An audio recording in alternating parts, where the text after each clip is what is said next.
Breaking news చూస్తున్నాం. సిగాచి పరిశ్రమలో rescue operation కొనసాగుతోంది. భవన శిథిలాలు ఎస్డీఆర్ఎఫ్ హైడ్రా తొలగిస్తుంది. అయితే ప్రమాదంలో శిథిలాల కింద ఉన్న 9 మంది ఆచూకీ ఇంకా లభించలేదు. ప్రమాదంలో ఇప్పటి వరకు 39 మంది మృతి అధికారులు వెల్లడించారు. 34 మృతదేహాలను గుర్తించి DNA ద్వారా బంధువులకు అప్పగించారు. ఆసుపత్రిలో 23 మంది బాధితులు చికిత్స పొందుతున్నారు. ఇప్పటి వరకు 12 మంది ఆసుపత్రి నుంచి డిశ్చార్జ్ అయినట్లు తెలుస్తోంది.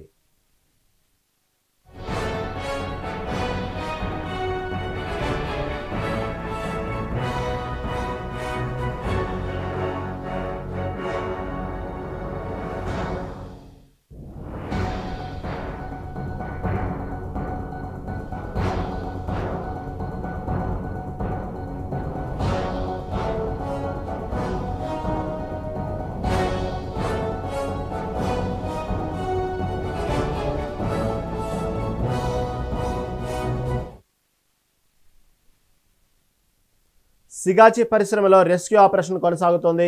భవన శిథిలాలు ఎస్డీఆర్ఎఫ్ హైడ్రా తొలగిస్తుంది. అయితే ప్రమాదంలో శిథిలాల కింద ఉన్న 9 మంది ఆచూకీ ఇంకా లభించలేదు. ప్రమాదంలో ఇప్పటి వరకు 39 మంది మృతి చెందినట్లు అధికారులు వెల్లడించారు.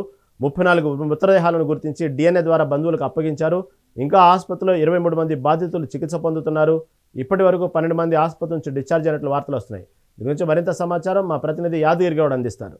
యాదగిరి గౌడ్, చెప్పండి.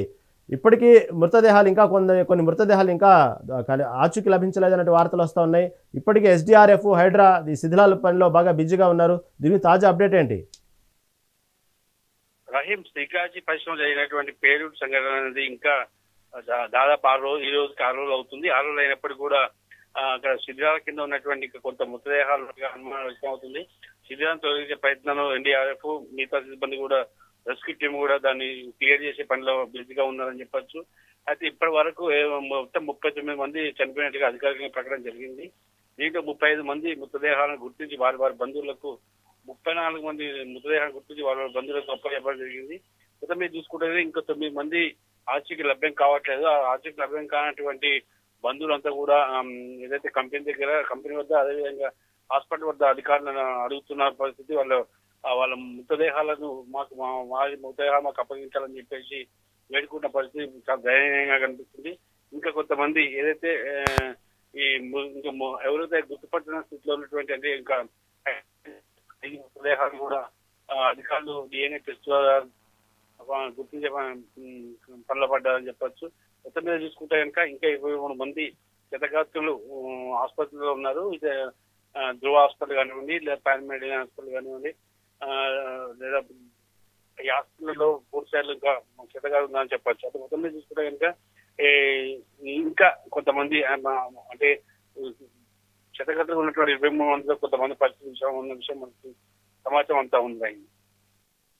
అంటే ఇప్పటికే అంటే ఈ హైదరాబాద్ నివాస ప్రాంతాల వాళ్ళే కాకుండా పక్క రాష్ట్రాల్లో ఉన్నటువంటి ఇటు తమిళనాడు కానివ్వండి, ఒరిస్సా కానివ్వండి, ఇటు నుంచి ఎక్కువ కార్మికులు ఎక్కువగా ఉన్నట్టు, వారే ఎక్కువ శాతం మృతి చెందినట్లు అప్పట్లో వార్తలు వచ్చినాయి. దానికి సంబంధించి సీఎం రేవంత్ రెడ్డి కూడా దాదాపు ₹1 కోటి వరకు నష్టపరిహారం ప్రకటించారు. ఇంతవరకు దానికి సంబంధించినటువంటి వేరే రాష్ట్రాలకు సంబంధించిన వారు వాళ్ళ యొక్క బంధువుల్ని గుర్తించడానికి వచ్చారా? మళ్ళీ దాని గురించి వారి యొక్క మృతదేహాలను వాళ్ళు అప్పగించడం జరిగిందా? అలాంటి అప్డేట్ ఏమైనా ఉందా? అదే పనులు పడ్డారు అధికారులు. ప్రస్తుతానికి ఒరిస్సా, మహారాష్ట్ర, మధ్యప్రదేశ్, బీహార్ వంటి ప్రాంతాలకు ఉన్నటువంటి వాళ్ళ కార్మికులు మాక్సిమం ఈ పరిశ్రమలో పనిచేసేవంతా కూడా ఇతర రాష్ట్రాలకు సంబంధించిన వాళ్ళు ఉన్నారు. కాబట్టి అధిక సంఖ్యలో మృతి చెందిన వాళ్ళు, అధిక సంఖ్యకు సంబంధించిన వాళ్ళు కూడా ఇతర రాష్ట్రాలకు సంబంధించిన వాళ్ళే ఉన్నారు. వాళ్ళందరూ కూడా వారి బంధువులను సంఘటన జరిగిన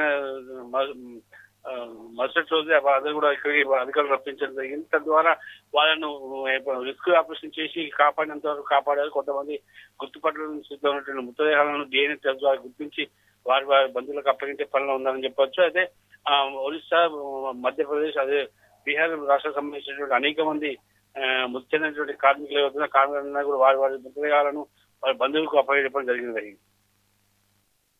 ఇప్పుడు ఎవరైతే ఇంకా 9 మంది ఆచూకీ లభించలేదు అంటున్నారు, మరి వారికి సంబంధించినటువంటి ఏదైతే ఎన్డీఆర్ఎఫ్ ఈ సంబంధించిన భవనాలు, హైడ్రా సంబంధించిన శిథిలాలు తొలగిస్తూ ఉన్నారు అంటే ఏదైనా అవకాశం ఉందంటున్నారా? వారి 9 మంది ఈ శిథిలాలు తొలగించిన తర్వాత ఆచూకీ లభించే అవకాశం ఉందా? ఎందుకంటే 70-80 డిగ్రీల ఉష్ణోగ్రతలో ఆ రియాక్టర్లు పేలటం వల్ల కొంతమంది మాంసం ముద్దలుగా తయారయ్యారు, కొంతమంది బూడిదే సజీవ దహనం అయ్యారంటే వార్తలు వస్తున్నాయి. ఇలాంటి సమయంలో ఆ 9 మంది ఆచూకీ లభించే అవకాశం ఉందంటారా? ఏమంటున్నారు అక్కడ అధికారులు?